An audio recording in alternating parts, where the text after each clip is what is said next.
বিজেপির অন্যতম পথ নির্দেশক ডক্টর শ্যামা প্রসাদ মুখার্জির আজ জন্মজয়ন্তী। আর এই জন্মজয়ন্তীকে কেন্দ্র করে গোটা রাজ্য জুড়ে বিজেপির কর্মী সমর্থকরা কিন্তু বিভিন্ন অনুষ্ঠানের মাধ্যমে দিনটি উদযাপন করছে। তবে মূল অনুষ্ঠানটির আয়োজন করা হয়েছে আজ বিজেপির সদর কার্যালয়ে। ডক্টর শ্যামা প্রসাদ মুখার্জির জন্মজয়ন্তী উদযাপন অনুষ্ঠানে এদিন উপস্থিত ছিলেন রাজ্যের মুখ্যমন্ত্রী প্রফেসর ডক্টর মানিক সাহা, উপস্থিত ছিলেন বিজেপির সভাপতি তথা সাংসদ রাজীব ভট্টাচার্য সহ মহিলা মোর্চার সমস্ত নেতৃগণ। এছাড়া দেখা গেছে যে রাজ্য স্তরীয় প্রথম সারির সমস্ত নেতৃত্বরাই কিন্তু আজ এই জন্মজয়ন্তী অনুষ্ঠানে উপস্থিত ছিলেন। তবে আজকের এই অনুষ্ঠান থেকে, আজকের এই জন্ম জয়ন্তী থেকে কি বলছেন রাজ্যের মুখ্যমন্ত্রী, প্রথমে শোনাচ্ছি। এখন আমাদের যে প্রভিশন অফ গভর্নমেন্ট ইন্ডিয়া 1935 এটা খুব তাৎপর্যপূর্ণ। আজকের দিনে আমাদের আলোচনা করা দরকার যে Bengal was constituted as an autonomous province. সেই জায়গায় আমরা দেখেছি যে সেটা 1937 পর্যন্ত সেটা কিন্তু বলবৎ ছিল। যতক্ষণ 1937 থেকে until the formation of two dominion, দ্বিজাতি ভিত্তিক যখন পশ্চিম বাংলা এবং পূর্ব বাংলা যখন সেটা ভাগাভাগি হলো, সে ততদিন পর্যন্ত এই যে provision of government of India act 1935 সেটা প্রযোজ্য ছিল। এখন আমরা সবাই জানি, আজকে দুঃখ লাগে যে পশ্চিম বাংলাতে যে হিন্দু বাঙালিদের কোনো জায়গা ছিল না। এত বড় কাজটা উনি করে দিয়েছেন, আমি বলবো ওনাকে পিতার সাথে তুলনা করা উচিত। মাতা পিতার ঋণ যেমন মানুষ কখনো ভুলতে নেই, ভোলা যায় না।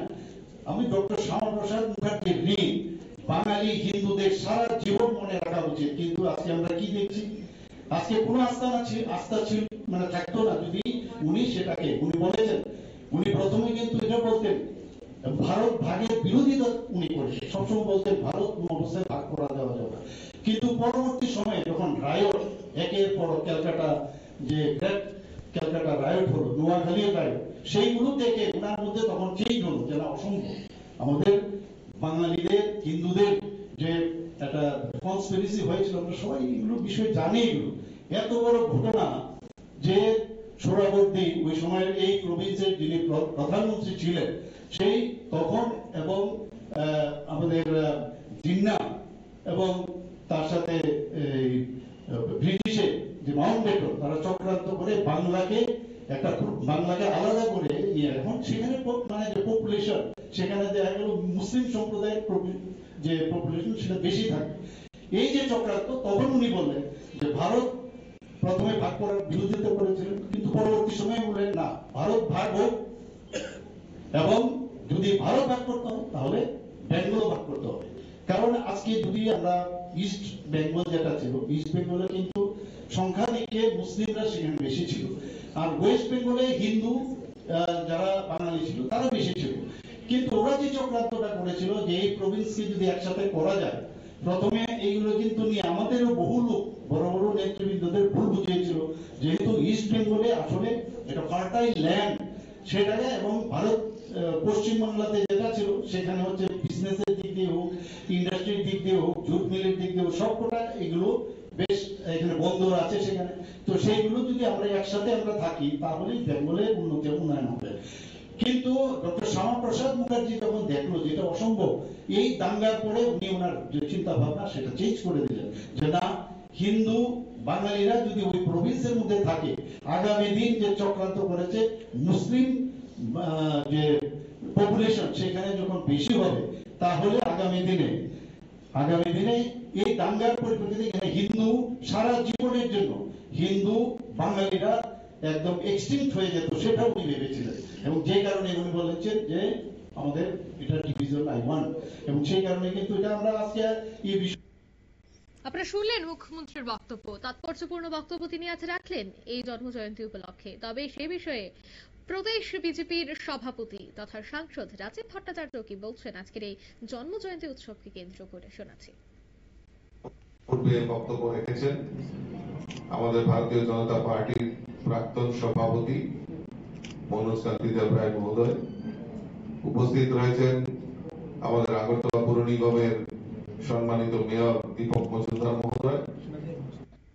সে অবদান সম্পর্কে আমরা হয়তো অল্প কিছু জানি, কিন্তু আরো বিশদভাবে জানার জন্য তাদেরকে আমরা অনুসরণ করে থাকি এবং আমরা সময়ে সময়ে আমাদের যখন পার্টির তরফ থেকে আমাদের ক্লাস বা ট্রেনিং এর ব্যবস্থা করা হয় সেখানে বিস্তারিত আলোচনা করা হয়।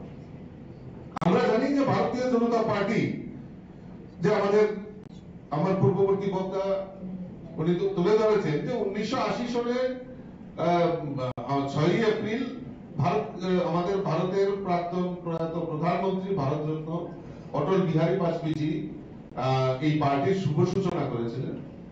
কিন্তু তার আগেও আমাদের এই ভারত কেশরী ডক্টর শ্যামাপ্রসাদ মুখার্জি আমাদের এই জনসংঘের প্রতিষ্ঠা করেছিলেন।